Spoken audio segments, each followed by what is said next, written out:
His question is, can I explain Aham Brahmasmi? One of the foremost sentences in Vedas, in Upanishads. One of the core teachings of our Vedic texts. What does it mean, Aham Brahmasmi? And he is asking this gentleman, what is its application in real life? Brahmasmi is not something you can apply. It's something that you realize. This notion, Aham, means I or me. Brahmasmi means I am that. That I am Brahma. I am who I pray to. I am that God. I am that divine. That there is absolutely no difference between him and I. I am that essence that Vedas talk about. Its realization is not an instantaneous thing either. See, the concept of instant realization is predominantly propounded by Zen philosophy, the Zen way of life. Vedic way does not believe in anything called instant. It says nothing is instant. You will go through your whole cycle. In fact, Vedas don't even recommend sannyasa, renunciation in a youthful age. They recommend that you go through the 4 stages of your life. You go through period of brahmacharya when you are single and hopefully celibate. And then you go through your marriage. Then husband and wife will lead a life of, together, but they will immerse themselves in just not worldly pursuits, but just spiritual activities. And then one day, even that, they will take a leave from each other, because it's very unlikely that both or 2 people, partners, will die at the same moment or on the same day. In any case, there is going to be a period of separation, always there. So Aham Brahmasmi says that I am that. If I am that, then who in me is hurt or disturbed when people call me things or tell me things or say things to me or do things to me that are undesirable? If you truly realize this, that I am that, then you will feel less and less disturbed.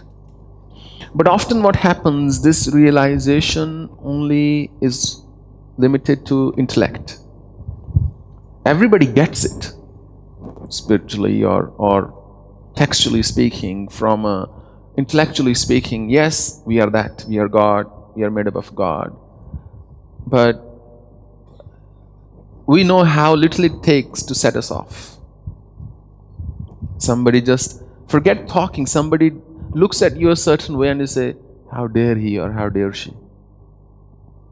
And then you forget all about Aham Brahmasmi. You say, I am Brahmasmi, but he's not. I am Brahm, but he's not. To him, I'm going to teach a lesson right away.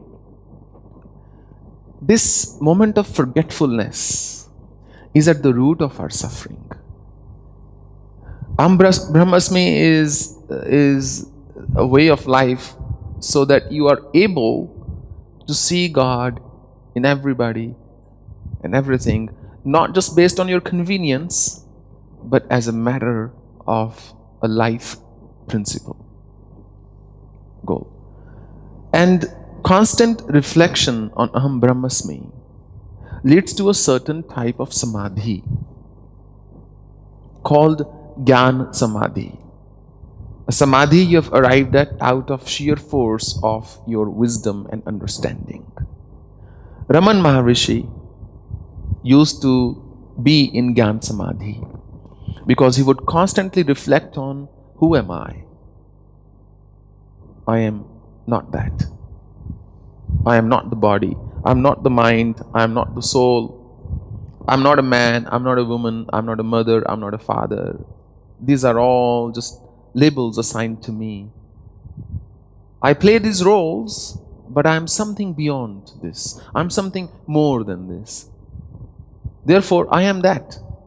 Maybe I am all these things, but I'm also the divine soul.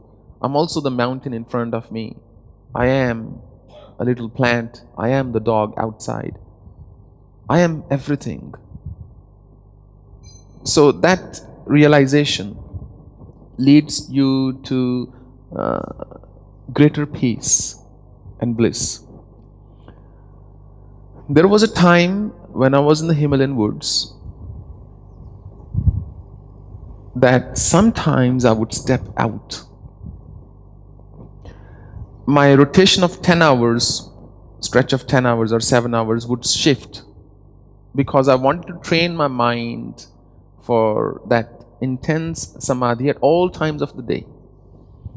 So if for 1 month I meditated from 2 a.m. till 12 p.m., then the next month I might have meditated from 7 p.m. onwards throughout the night.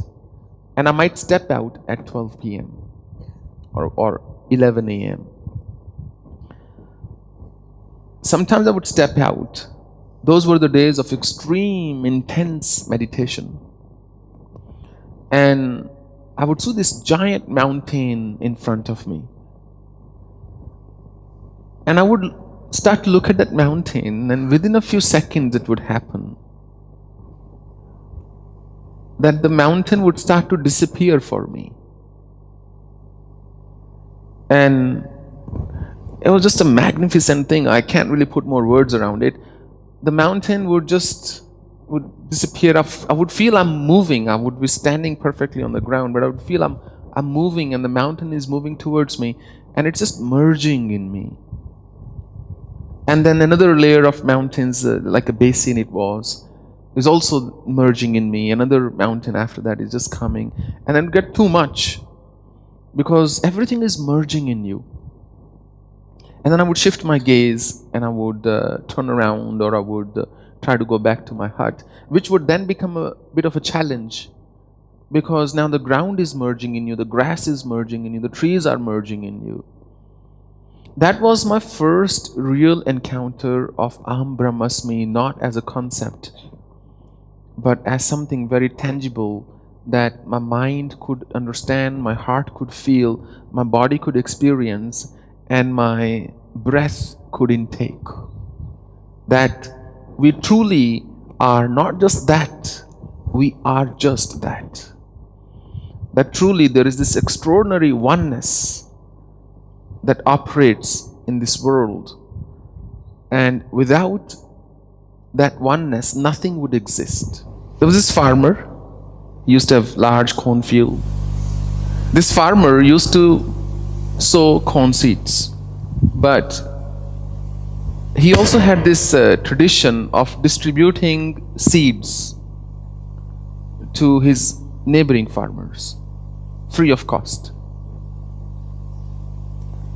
And this puzzled some people, that why would you go around charity, doing charity like this, giving seeds away for free to other farmers? He said it's very simple. The quality of my crop depends a great deal on the quality of the crop of the farmers around my field. When birds move, when butterflies move, when bees move, they are taking the pollen from the neighboring fields and dropping it in mine. If they have inferior quality of produce, then my produce will also be of inferior quality. That pretty much is the basis of Aham Brahmasmi. That when I think that if I am happy, that's all that matters, that's sheer ignorance. It is impossible to be happy without considering the happiness of other people.